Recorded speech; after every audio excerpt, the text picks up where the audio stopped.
right, good afternoon, guys. I'm Steve Obert, and today I'm going to tell you a story about an American hero, my buddy Mike Barrera. So I've known Mike for about 8 or 9 years now. We worked together when I was stationed in Alaska, and I chose Mike to commemorate because of his actions on November 19th of 2005 in Mosul, Iraq, and also because he was a good role model and mentor for me as a young NCO in the infantry. So what did Mike do? On November 19, 2005, his platoon was out on just a standard patrol in Mosul, and they responded to a request for help from the Iraqi police, who had surrounded a Zarqawi safe house. Well, my buddy Mike led his squad up to the house to go enter and clear it, and as they entered the courtyard, while they were approaching the first door that they saw, a grenade was thrown out of the window by one of the terrorists inside and blew up and took out a few guys at the back end of the squad. Well, they were already committed at that point to go into the building, so they ran in there, and for those of you that are familiar with urban fighting or whatever, the worst situation was in front of them. They came through the door directly into a hallway, not even into a room, and a gunman with a, not even an AK-47, but an actual machine gun, opened fire on them as they came through that entrance. They were able to kill a combatant and get into a room off to their left. So this whole time, these terrorists have 60 millimeter, or the Iraqi equivalent to a 60 millimeter grenade that are improvised 60 millimeter mortar with grenade fuses, that they were throwing down the hallway, and a few of them actually came into the room. This room also had an adjacent door to it that a gunman moved to. An enemy gunman was shooting through at him. So within about a 1 minute time frame, at that point he had 9 guys in the squad. Every single one of them was shot or hit by shrapnel. And so Mike knew at that moment that he had to do something to act fast. So even though he has already shot a couple times himself at that point in time, he knew he had to step back out into the hallway because they were actually trapped in that building. Their initial entry was covered by enemy machine gun fire, right? So basically took his weapon and switched it into his left hand because he was shot through his right hand, and used his right hand, which had a bullet hole through it, and started dragging guys out to get them back out of the courtyard behind some cover. and led the other guys that could still walk to do the same thing. So they had to fight their way out and then fight their way back in to get more guys, and just do that over and over again.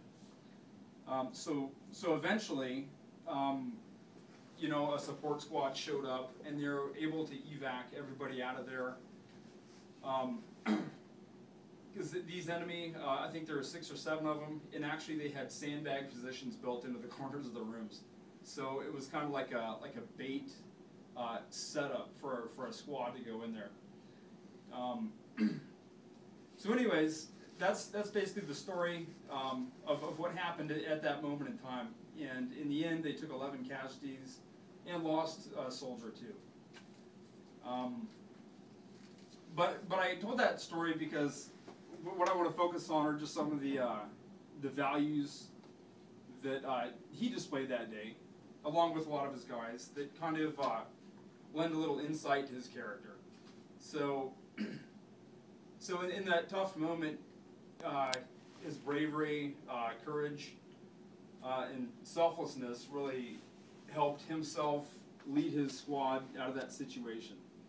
So we can use him as an example of how it's good to have those values in our own life too.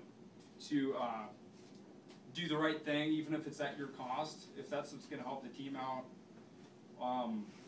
And just to stand up and fight for what you know you have to do when you're put in a situation like that. The platoon sergeant that day, Peter Lara, who's now retired, was actually interviewed by the Soldiers Media Center that are stationed out of Washington. They did a pretty lengthy interview on it, and they put it on YouTube. So, as a reference, or if you guys want the link, I could send it to you. You can go check that out too. Does anybody have any questions? Yes, sir, in the front row. So, what rank were you when you were assigned to the unit, and how influential do you think Sergeant Morello was on you at that time? When I first showed up to the unit, I just was promoted to E5 within like 10 days of getting there. I worked hard. He was able to get me a Ranger School slot. I came back from that and pretty much immediately became a staff sergeant. So I went from a brand new wet behind the ears E5 to an E6 during that 3-year tour. So. Since the deployment and he got wounded, do you know what he's going on to do, what he's continuing with his career, or did he stay in the Army? Good question. Yeah, actually, Mike is a first sergeant, like Apache company up in 1st to 501st Airborne. Which is good because as a first sergeant, you can have influence over so many guys. So I know that in this setting here, we get to do a lot of really cool, fun stuff, but you maybe only actually influence like one soldier on a good day. You know, where like a first sergeant he's got over 100 guys looking up to him every day to, you know, as a role model or to see guidance from. So it's a really good spot for him to be, I think. One more question?